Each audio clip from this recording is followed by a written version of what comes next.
Hello friends, welcome to the video lecture series on the subject construction technology, and we are in the first module named foundation, and this topic will be covered under the last topic in this module. मतलब foundation वाले module में ये है last topic. If you want to refer my previous lectures, you can view my playlist and view all my recent lectures.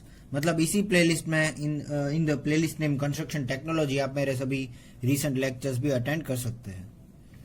So now our today's topic is foundation in black cotton soil. मतलब black cotton soil में foundation construction के ऊपर आज हम discussion करेंगे. So moving towards the content, black cotton soil is dangerous for the buildings on account of its volumetric change with the change of the atmospheric condition. तो जैसे कि हमने पहले भी बात की थी इस टॉपिक पे, ब्लैक कॉटन सॉइल जो है वो बहुत ही डेंजरस, रिस्की और वॉल्यूमेट्रिक चेंज यानी कि एटमॉस्फेरिक कंडीशंस की वजह से इसमें वॉल्यूम्स में चेंजेस आने वाली ये सॉइल है. So this soil doesn't remain stable. Its volume changes with the change in atmospheric condition. It swells extensively when wet and shrinks extensively when dry. तो अगर ये सॉइल हमारी जो है ब्लैक कॉटन सॉइल वो वेट है, उसमें मॉइस्चर कंटेंट मौजूद है, सो इट स्वेल्स, ये फूल जाती है, इसका वॉल्यूम बढ़ जाता है. And shrinks extensively when dry, मतलब जब ये सूख जाती है it becomes dry and no moisture content is present in this soil, it shrinks. मतलब जब ये ड्राई है तब इसका वॉल्यूम कम हो जाता है, it gets shrinks. So it is dependent on the atmospheric condition. The variation in the volume of the soil is to extent of 20 to 30% of the original volume. तो 20 से 30% तक इसमें वेरिएशन आता है, इसके वॉल्यूम में वेरिएशन आता है with the change in the atmospheric condition, whether it may be dry और wait. This tendency of soil is on the account of the presence of fine clay particles which swells when they come in contact with water. मतलब ये जो tendency है, ये जो property है हमारे soil की, जो कि वॉल्यूमेट्रिक चेंज एक्सेप्ट करती है विद द एटमॉस्फेरिक कंडीशंस, ये है due to the clay particles which swells. ये देखो, ये क्ले पार्टिकल्स की वजह से है, क्योंकि ब्लैक कॉटन सॉइल जो है वो क्ले पार्टिकल से बनी हुई है. Which swells when they come in contact with the water, ये फूल जाती है जब इसमें मॉइस्चर कंटेंट मिक्स होता है. Then after moving further, this alternate swelling and shrinkage results in the formation of cracks which are sometimes 15 to 20 centimeter wide and 2.5 to 4 meter deep.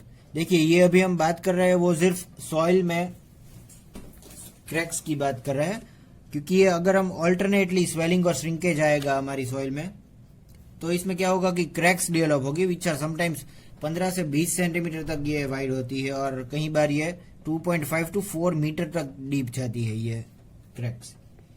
तो आप सोच सकते हैं कि हमारे स्ट्रक्चर में भी इतनी क्रैक्स आ सकती है, which is not good, not at all good for very very risky and dangerous for our any concrete structures. This soils have very poor bearing capacity ranging from 50 kilonewton per metre square to 100 kilonewton per metre square. देखिए, इसकी bearing capacity है वो भी बहुत कम रहती है, तो it is not at all good. इसकी जो बेरिंग कैपेसिटी है वो मतलब load carrying capacity, super structure जो है उसका जो लोड आता है उसकी कैरिंग कैपेसिटी बहुत कम रहती है इस सॉइल की. That is about 50 kilonewton per metre square to 100 kilonewton per metre square. 50 से 100 किलोन्यूटन पर मीटर स्क्वायर, मतलब ये बहुत ही कम वैल्यू है. कम से कम 500 किलोन्यूटन पर मीटर स्क्वायर तो रहनी ही चाहिए कोई भी सॉइल की to make a proper foundation, कोई भी अच्छा फाउंडेशन बिछाने के लिए. Precautions for the safety of foundation in black cotton soil. तो देखिए, अगर हमारे पास और कोई ऑप्शन नहीं है, हमें ब्लैक कॉटन सॉइल पर ही फाउंडेशन करना है, हमारी कंस्ट्रक्शन साइट पे ब्लैक कॉटन सॉइल ही अवेलेबल है, तो हमें क्या करना चाहिए. So our first point of precaution is for important structures the raft और pile foundation should be adopted. देखिए, अगर बहुत बड़ा स्ट्रक्चर है विद हैवी लोड्स तो हम पाइल या फिर राफ्ट फाउंडेशन भी कर सकते हैं. मतलब कोई भी डीप फाउंडेशन जैसे कि राफ्ट फाउंडेशन है, पाइल फाउंडेशन है, जिसके बारे में हमने ऑलरेडी डिस्कशन कर लिया है. And if you want to watch such foundations in detail, then you can refer my recent lectures. Then after on the second point if possible the black cotton soil should be completely removed. अगर ये possible है, feasible है, तो हम पूरा जो layer है black cotton soil का उसे निकाल सकते हैं और उसके बाद उसके ऊपर हम फाउंडेशन बिछा सकते हैं। Then on the third number we have the depth of the foundation for any ordinary building should extend at least by 30 centimeter beyond the depth of the cracks. The minimum depth of the foundation should be at least 1.5 meter. तो देखिए, अगर हम कोई भी ordinary structure, ordinary building बनाना चाहते हैं तो उसकी जो फाउंडेशन की डेप्थ है वो एटलीस्ट 30 सेंटीमीटर यानी कि 1 फीट ज्यादा होनी चाहिए नॉर्मल फाउंडेशन के, क्योंकि जहां तक क्रैक्स डेवलप्ड है in that particular black cotton soil. मतलब हमें सबसे पहले तो उस ब्लैक कॉटन सॉइल में कितनी डेप्थ तक क्रैक मौजूद है वो देखना है और इससे से कम 1 फीट ज्यादा डेप्थ रखनी है हमारे फाउंडेशन की। This is an alternative. अगर हमारे पास कोई ऑप्शन नहीं है, we are not able to remove this entire layer of black cotton soil, then we need to do this. मतलब क्रैक से बियॉन्ड हमें 1 फीट तक जाना है। The minimum depth of the foundation should be at least 1.5 metre. देखिए, minimum depth हमारे foundation की कितनी बताई है? 1.5 मीटर, फिर चाहे वो कौन सा भी फाउंडेशन क्यों ना हो।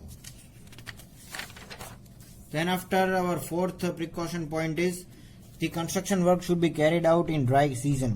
देखिए, ये जो अगर हम ब्लैक कॉटन सॉइल पर कंस्ट्रक्शन करना चाहते हैं तो हम इन वेट सीजन जैसे कि मॉनसून सीजन में ये कंस्ट्रक्शन नहीं कर सकते। It is best time to make the construction in summer. मतलब ये ड्राई सीजन में हमें कंस्ट्रक्शन करना है अगर हमारी साइड पे ब्लैक कॉटन सॉइल मौजूद है, क्योंकि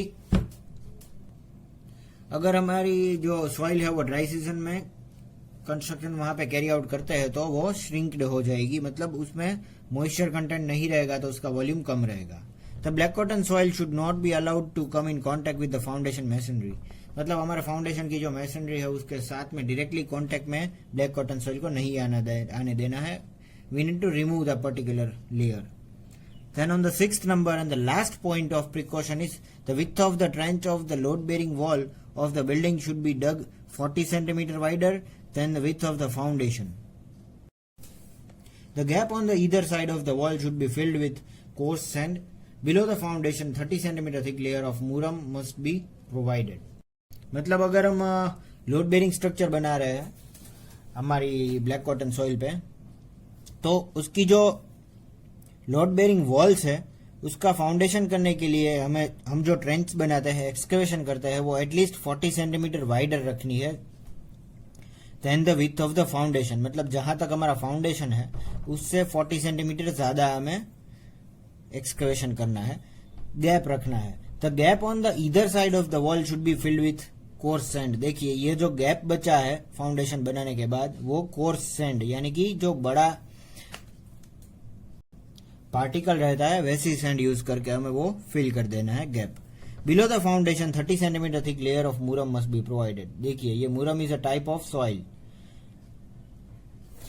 मतलब ये फाउंडेशन जो लोड बेरिंग स्ट्रक्चर में हमने बनाया है उसके बॉटम में एटलीस्ट 30 सेंटीमीटर थिक लेयर एक बनाना है मुरम का,